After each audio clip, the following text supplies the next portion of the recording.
So, welcome, Naomi. Thank you so much for joining me. How are you doing today? Yes, very well, thank you. Nice to see you. Can you tell us a little bit about what you do and how you got to where you are today?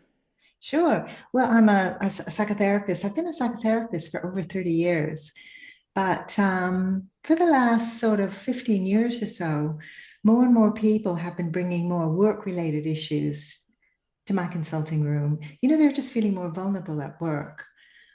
I think with the change of work culture, the insecurity of work, the competitiveness, just the change of culture, people were just feeling more vulnerable and they wanted to talk about it.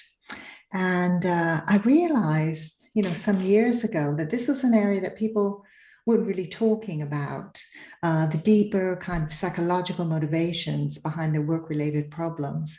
So I began writing about some of these things for the Financial Times, I think perhaps about 10 years ago. So my earliest features were about de dealing with difficult bosses, narcissistic bosses, having difficult conversations, people's difficulty in delegating work, and perhaps what were the underlying motivations for that. So I started writing these features and I had quite a big reaction in the paper and subsequently in my practice as well.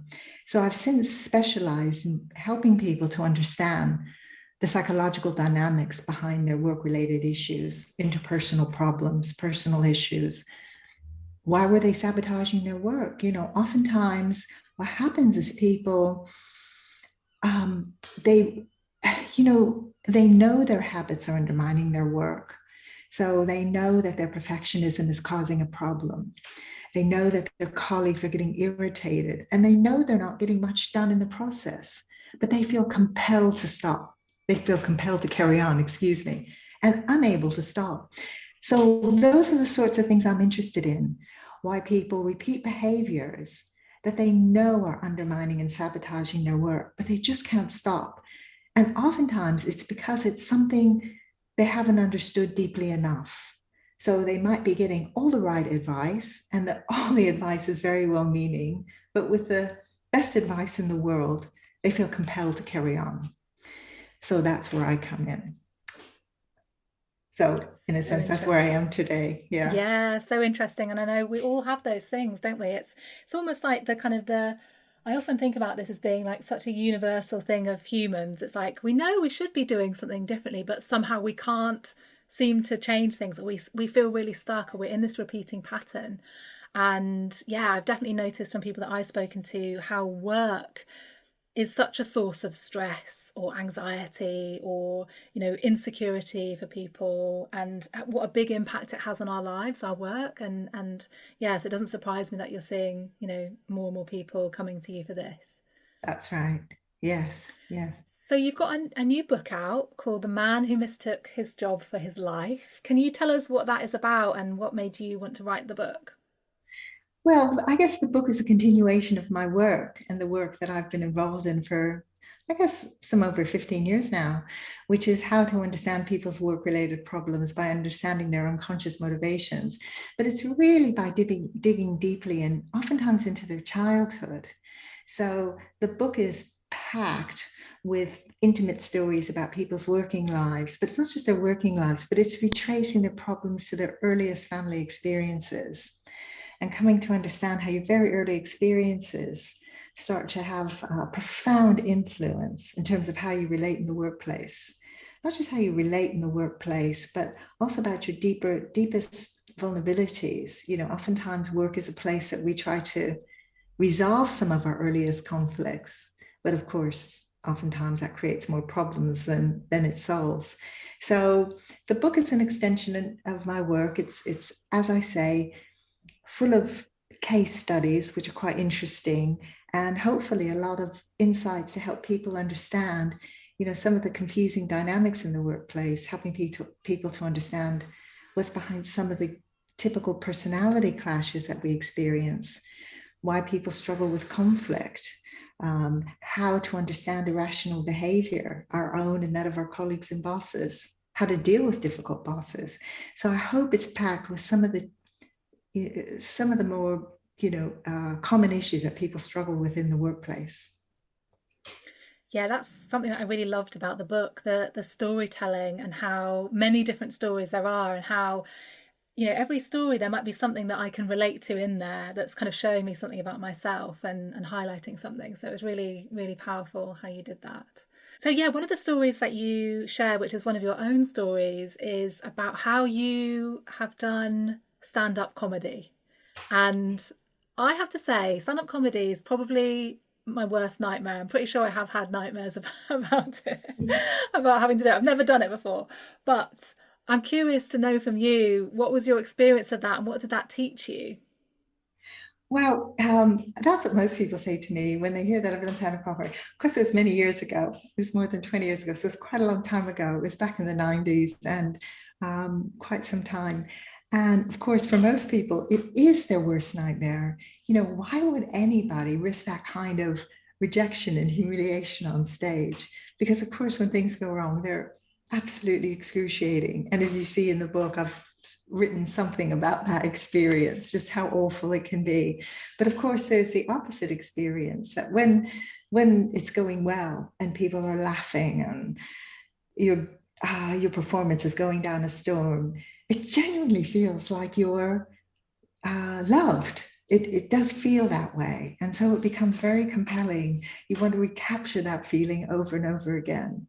And of course, I don't think I'm different than many stand-up comics to say that one of the things I'm looking for in performance is, to be loved, to be liked, to be applauded, all of those good feelings. So that's, of course, what that drive can be so strong that it can compel you to go back on stage, even after a death or just an excruciating performance. Yeah, it's so interesting. And Yeah. yeah, I know you talk about it being, I think this is what stand-up comedies call it, like you die on stage if Yeah. you bomb or you get booed or something. They call it a death. And yeah, I suppose, surviving that experience, surviving a death, it's got to give you a lot of resilience, I would imagine. Well, it gives you resilience in the sense that, although it's excruciating, well, first of all, it doesn't kill you. You can bear it. And the other thing is, even though you've had a death, the drive to get back on and do better and overcome it and have a fabulous performance. I mean, that drive is so strong that it can overcome that fear of rejection, in fact. It's really that powerful. So it does give you an enormous amount of resilience, I have to say. And I guess I would advise anybody who's considering a career in stand-up comedy, I would say that surviving rejection, being able to deal with rejection, getting back on stage after the most excruciating death is perhaps the most important skill to have above anything else.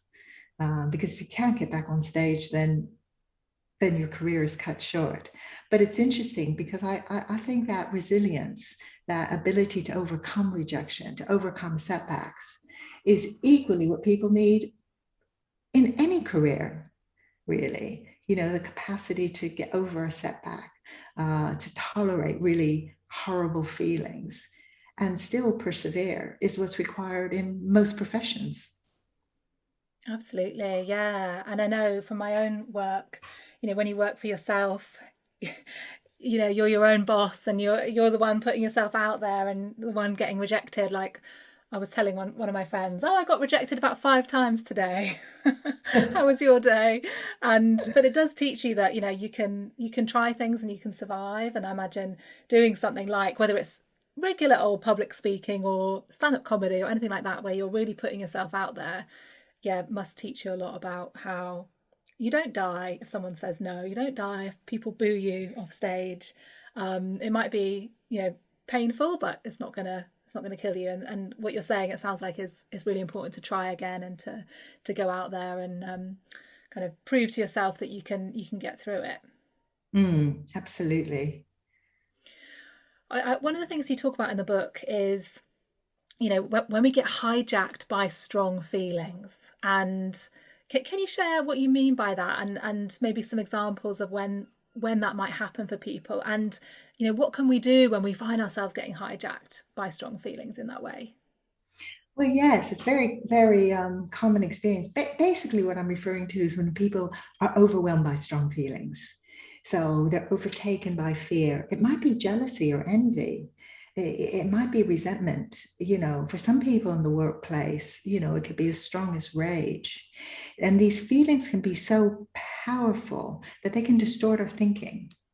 So, just because you have a strong feeling, it doesn't mean that your strong feeling is accurate. Because feelings can be misleading too. So just because you're feeling, let's say, envious or you're feeling resentful, yeah, it may not be accurate, but if the feeling's very strong, you can lose your sense of judgment because feelings can overtake our capacity to perceive and think clearly and also to respond appropriately. So, what I refer to by being hijacked by strong feelings is when our feelings overtake us and overwhelm us and distort our better judgment. So, sometimes, for example, we might know that we need to ask for help in the workplace, but we're so terrified of exposing, let's say, a weakness, or we just feel so uncomfortable asking for help that our fear overtakes our better judgment. And that's what I mean when I say hijacked by strong feelings.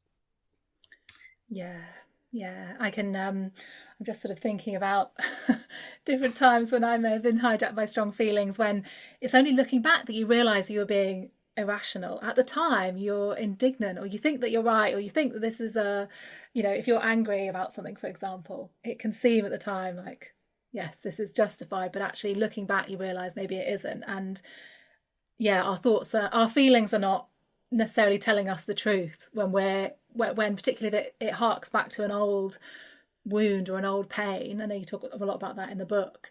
um yeah, so it's horrible when that happens. It's horrible, but Yeah. what can people do in those moments? Is there something we can do in those moments to help it, or is it something we do beforehand to prepare for that? Well, oftentimes the feelings can take us by surprise. Do you know that feeling when suddenly you're alarmed because you're suddenly overtaken with rage, perhaps, or resentment, or just you just feel so hostile towards somebody, and you're kind of struck and even surprised by your own reaction and your own strong feeling. You can hardly believe yourself, or hardly believe how unfair you can be in judging other people. You can even, judge yourself harshly for that, but you kind of can't help it. It's quite powerful. I think one of the things to say is in those moments, it's, quite important to be able to learn to contain your feelings and not act on them.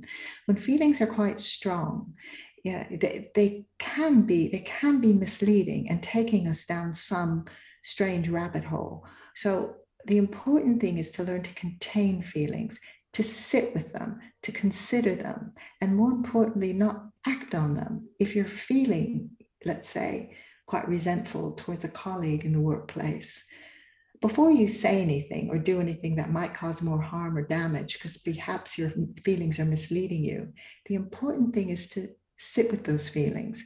Take some time and try to reflect and consider where those feelings are coming from. Now, it might be, and you've seen this in the book, of course, that some of these feelings can actually be located from our earliest experiences in early lives, so that they're triggering perhaps even early traumas in our lives. So we're not being traumatized in the workplace, but it can feel as if we are. So being ignored in the workplace, for example, can feel uncomfortable. But if it feels that you're being traumatized or you feel traumatized, it's a good indication that your feelings are misleading you. You need to stop. You need to contain your feelings. You need to reflect on those feelings. Now, oftentimes our own minds, when we're hijacked by our feelings, are of little use, because oftentimes what happens in our minds is we repeat some monologue in our head. We have an explanation or a story that we repeat to ourselves.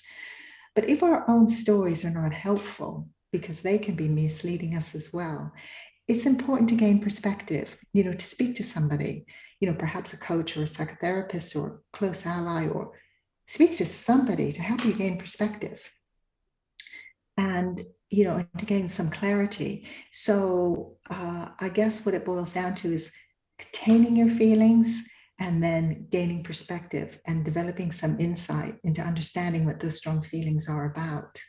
Yeah. Yeah, that's really helpful. I think, yeah, definitely telling someone about it. Sometimes just saying it out loud. You hear it said out loud, and you just get a different perspective on it because you kind of externalize it, or getting someone else's input onto something can just help us to reframe it and to see it differently before we, I'm thinking about like getting an email, and before you like angrily reply to that email, taking a moment, sitting with the feelings and maybe talking to someone about it. If you're noticing that it's like it's triggering something old from the past or something that seems excessive for the situation. That's right. I mean, one of the things I talk about a lot is that I think this capacity and ability to sit with and tolerate strong feelings is an enormously underestimated skill. If we can't tolerate a feeling, we're much more likely to act on it. If we act on it, we're much more likely to do some harm or damage as a result. So, having a capacity to sit with uncomfortable feelings is so important and so crucial. And unfortunately, in the current culture, there's a sort of a belief that we shouldn't have bad feelings or that situations shouldn't upset us. But of course, they do, because that's life, and things happen. And not just things happen in life, but things happen more importantly internally inside ourselves. And of course, strong feelings and uncomfortable feelings emerge. So, being able to deal with them. And oftentimes, what I talk about is developing a sort of emotional muscle. And what I mean about that is when strong feelings erupt, if you can sit with them and tolerate them, you're somehow beginning to build the muscle that's required in order to tolerate these feelings. And that kind of can build over time. And each time we act on those feelings, we lose that capacity. We say to ourselves, like, I can't cope with these feelings. I can't deal with them. And you have to get rid of them. Now, when people get rid of bad feelings, oftentimes, well, they can act on them, which sometimes cause harm. But the other thing can happen is they can act them out passive aggressively in the workplace. So, if they're feeling resentful or whatever it might be, hostile, anger, hatred, all sorts of uncomfortable feelings happen in the workplace. And if they don't have a way of tolerating and managing and understanding their feelings, they're much more likely to be acted out passive aggressively in the workplace. And this is oftentimes what's behind, let's say, malicious gossip or the sorts of behaviors that undermine work, withholding information from colleagues, for example, not supporting them in a way that they need, or missing meetings, or just missing work. So if feelings can't be tolerated, there's quite a lot of consequences to that. It's just so important. Yeah, so if we don't kind of manage our own feelings or allow ourselves to sit with them and process them, then it'll come out in another way. We'll either, I don't know, yeah, it'll leak out in passive aggression or mean gossip or something like that. So learning how to sort of tolerate and hold our own feelings and deal with them in a healthy way is gonna, but we're not really Absolutely. taught that, are we? We're not taught that. That's why we No. need people like you in our lives. Um, yeah, so I was wondering about imposter syndrome. This is such a big topic. I feel like everyone's talking about imposter syndrome in the last couple of years. It's much more something that we're aware of. And I love that you talk about it in terms of, perhaps it's not actually a fear of failure, perhaps it's a fear of success. Can you share what you mean by that? Yes, it can be. I mean, most people, when they think about imposter syndrome, first of all, most people get imposter syndrome. I think it's misunderstood. Everyone says sort of imposter syndrome as if it's something that everybody has.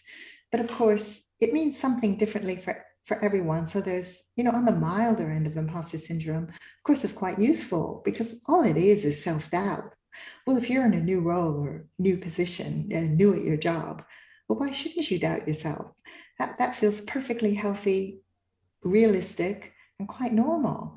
And it might be that there are some things that, yes, you do need to learn, or you do need to develop particular skills. So it's not necessarily a bad thing. I think that's one thing to say. Of course, if you go onto the extreme end, those feelings can undermine your decisions and behaviors. So, we're talking about something else.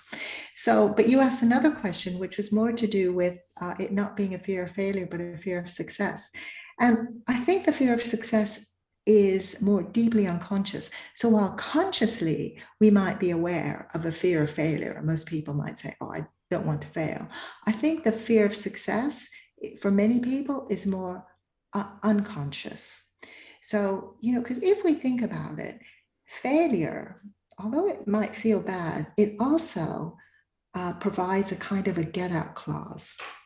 So for people who find themselves in a position, perhaps they're in a new role or newly promoted, the idea of a get out clause is quite enticing if you think about it. So they might, for example, unconsciously struggle with delegating work, undermining their work, so that in fact they don't succeed. Because remember that success brings with it more responsibility, more decisions to make, more people to piss off, and ultimately more exposure. And with that more exposure comes more anxiety. And with that anxiety comes more imposter feelings. So you can see why success actually can be quite a terrifying prospect for people who fear exposure. And they're deeper, I think, more, again, unconscious motivations for why people might fear success. For some people, they fear overtaking their parents. They can't quite allow themselves to have a better life than their parents, because that generation, perhaps their parents hadn't had the opportunity to enjoy their career, to be financially secure, to have all the better things in life. And overtaking one's parents, for some people, it leaves them ridden with guilt, particularly if they imagine that their parents had quite unhappy lives, quite sad lives. So there's those underlying feelings of guilt, a kind of a survivor guilt for doing better than one's parents. But oftentimes those motivations, again, run more deeply. So interesting. Yeah. So the fear of failure might be more on the surface, that we're kind of, you might be more aware of that, but this fear of success could be more unconscious and actually be sabotaging you and causing you to sabotage yourself or doubt yourself or hold yourself back in some way. Yes, absolutely. Absolutely. I spoke to one woman, and it was quite interesting because she came from a working class background, and her mother hadn't been educated. Her mother was actually quite angry about having to be a stay-at-home mom and raise children, because she wanted to go out and to work. And so, when my client found that work was so satisfying, she could hardly bear it, to think that she had the things that her mother wished for. I think that's a theme that I come across with my clients quite a lot. It's hard to overcome those feelings of guilt for doing better than one's mother or father in that regard. So interesting. So interesting. Yeah. Wow. Yeah, I suppose another thing I wanted to talk to you about was, and you mentioned this, you touched on this in the beginning, narcissism. Narcissism, which I think is like a big trendy, it seems like a trendy topic. Like there's so many YouTube videos about narcissists, I've noticed, and lots of people talking about this. But you talk about the difference between a productive narcissist and a pathological narcissist. So there are different types. Can you explain what that is? Can you explain first of all what a narcissist is, maybe for people that don't know? Well, you're right that it's so popular. The term seems to be thrown around all the time. Everyone's calling their ex-boyfriend a narcissist, basically, which I don't That's think is very right. fair. They can't all be. That's right. That's right. People say it about everyone. I think Trump has really popularized the term, hasn't he? So suddenly everybody's a narcissist. So suddenly, if anybody is self-interested or ambitious, or basically, I think it's anybody that makes us unhappy, we accuse them of being a narcissist. It just gets thrown all over the place. And as if everybody's a narcissist, but not us, everyone else is, because they've made us unhappy.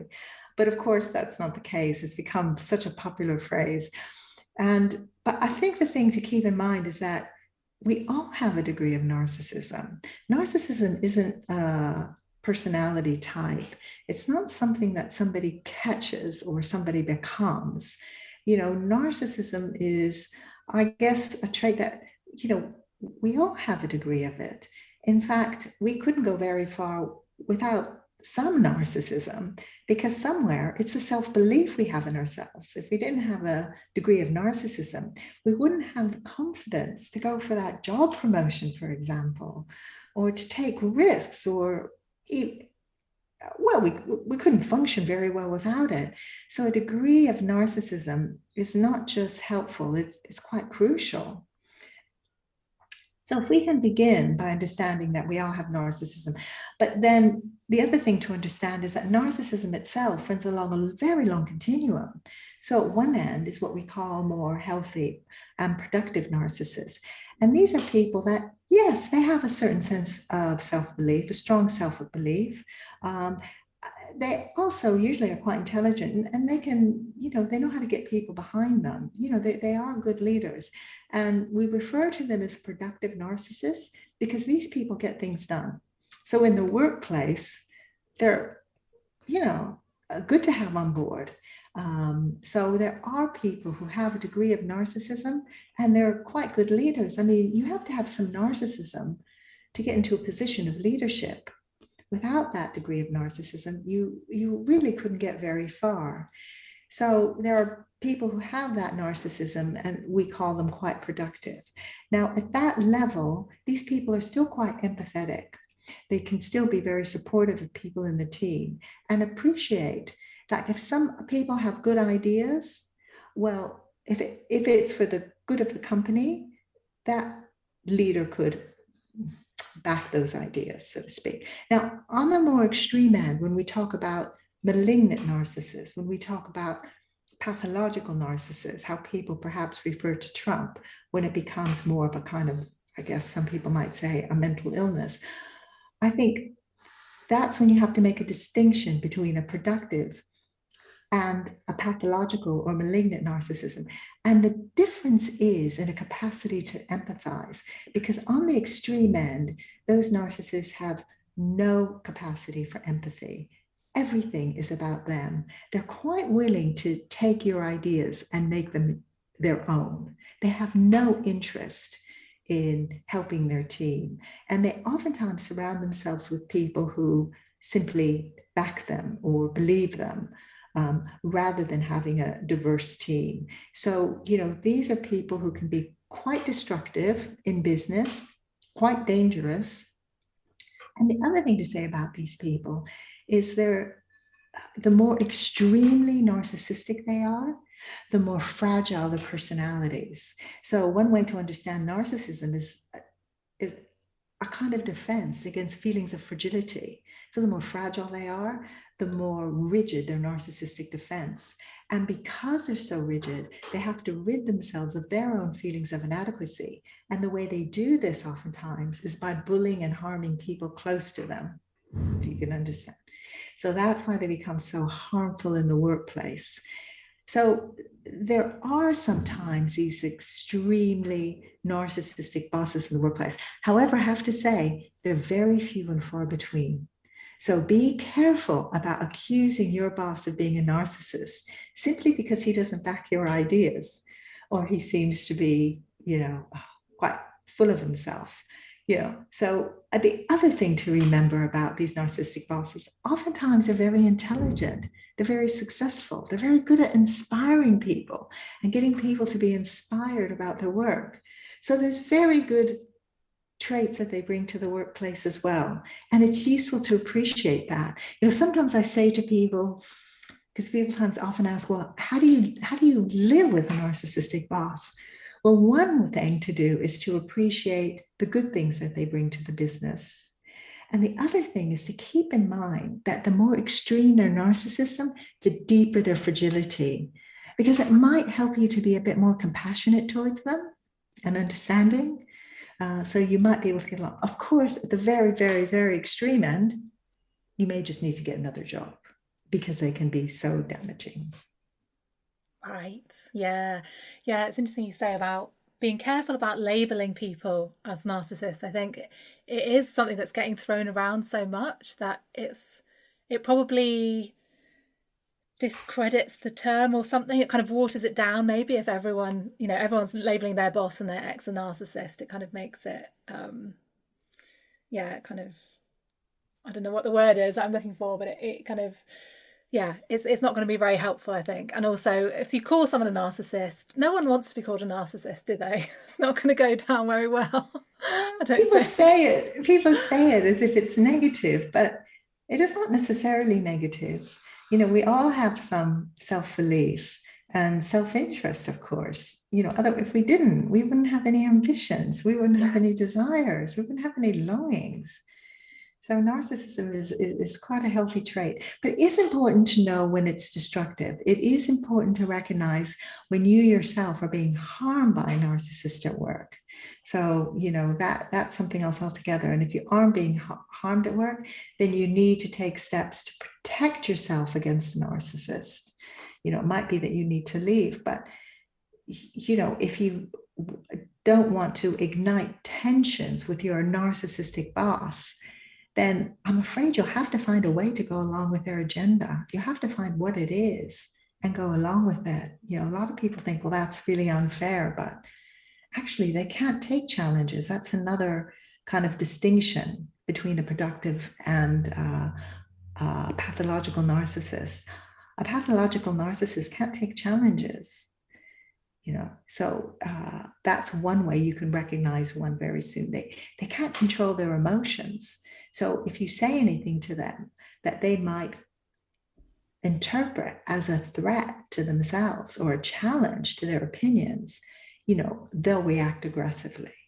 So the basic thing is not do that. Don't challenge them. Don't criticize them. Don't blame them. Don't do the sorts of things that make them feel threatened. But if that is the reaction, then you're dealing with a pathological narcissist. And to be honest, oftentimes the best thing to do is to get out and find another job. Okay. Because Yeah. on the extreme end, you have to know these people don't change. Yeah. Yeah. I've spoken to a couple of therapists who will say, the NHS you can't treat someone in the NHS for narcissism because it would just take too long and cost too much. And it's almost like, I don't know, do you think it's treatable at all? Or is it, literally just need to get out? Well, like I say, there's very few extreme narcissists in the workplace. They're actually very small proportion of the population. That's what people don't recognize. So people see a glimmer of narcissism and then label it as narcissism. But of course, people on the kind of milder end or moderate end, of course they can learn. Oftentimes these people are very ambitious. So and one can learn empathy, of course, and one can develop interpersonal skills, and one can learn to hand over praise to underlings and not demand all the attention for oneself. A lot of these things can be learned. And for people who have to deal with their narcissism on the more mild or moderate end, well, of course they can learn. But it's just the very extreme personalities that perhaps are so rigid and the personality structure is so extreme that oftentimes even therapy fails to help. So knowing where people lie on this continuum is the first thing to recognize. So interesting. So interesting. I'm sure everyone listening is going to be thinking about living About the with a narcissist in their narcissist. life, yeah. Oh gosh. I wanted to ask you, I suppose, a bit more about your own personal kind of experience and how do you take care of your own mental well-being and your own mental health? Can you share a little bit about that? Yes, of course I can. I'm happy to, because I think the best thing is to develop a lifestyle, of course, where you are living more in balance, so that when setbacks or occurrences happen in life or in the workplace, you can face what arises. And of course, I mean, I've done a lot of exploratory work in my own therapy, which has helped me to make sense of my experiences. I think you're asking more about a day-to-day practice. And there are several things I do as a daily practice. One is, which is I've never talked about, is I, in fact, also teach the Alexander technique, which is a way of teaching body use and body balance and coordination. So, I find that looking after my physical use helps me mentally and emotionally to keep that balance. Once you can attain that physical balance, that helps you in your kind of overall well-being. So I teach, and I also practice the Alexander technique on a regular basis, and I meditate. I practice transcendental meditation, so I meditate twice daily and have a lot of time, and I've tried to find time for a lot of fitness as well, and a lot of time in nature, and a lot of time to be outdoors. So that's what I do for my well-being. Yeah, wonderful, wonderful. Yeah, I do transcendental meditation too and find it Okay. so helpful. And is the Yeah. Alexander technique, is that to do with kind of posture and breathing and things? Is that, because I'm just noticing how my posture is probably not very good. Just like need to sit up straight, but can you say a little bit more about what that is? Well, it is about posture. It's learning to use your body correctly. It's kind of learning to use your body the way it's designed to be used. So it's not teaching breathing as such. You mentioned breathing. But of course, if you're using your body correctly, if your spine is lengthening and you have the width and the free muscle use and, good muscle use and good postural use, breathing just does itself. It's perfectly natural. There's really nothing to learn. The body's very intelligent and can do its own breathing without learning to do anything extra. But it's oftentimes the poor body use that interferes with good breathing. Right. Okay. Yeah. Interesting. I need to look into that more. Yeah. Um, is there anything else that you want to share with listeners? Anything else about the book or any other takeaways that we haven't maybe spoken about that you wanted to share? Well, one of the things I'm hoping for the book, I mean, I'm hoping that people have a reaction like you've had, that they read some of these insights or read some of these case studies and stories, and that it touches a nerve and triggers something in them. I want people to reflect more about themselves, to consider where they come from, and also to be less harsh on themselves. I just find that people are so critical about their own habits and their own, I guess, what they imagine are their personal failings. But understanding oneself and understanding where some of these traits come from can really help you to have a bit more compassion with yourself.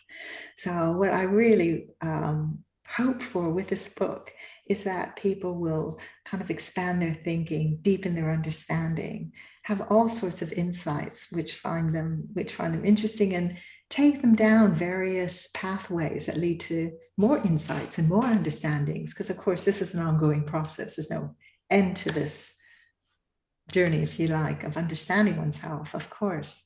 So I hope people will get curious. I hope they'll be interested. I hope they'll enjoy the book. Brilliant, brilliant. And where can people find out more about you and get the book and that sort of thing? Well, they can look at my website, naomishragai.com.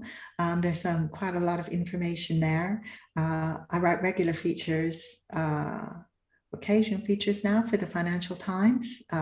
There's a feature out this morning about how our early childhood experiences influence our working lives. And it says some of the things that we've been talking about today. Brilliant, And the best brilliant. way, of course, is to read the book. Yeah, and the book's called The Man Who Mistook His Job for His Life. Yeah, so thank you so much for everything you shared. It's been so interesting. Thank you so much. Thank you. It's been lovely to chat with you.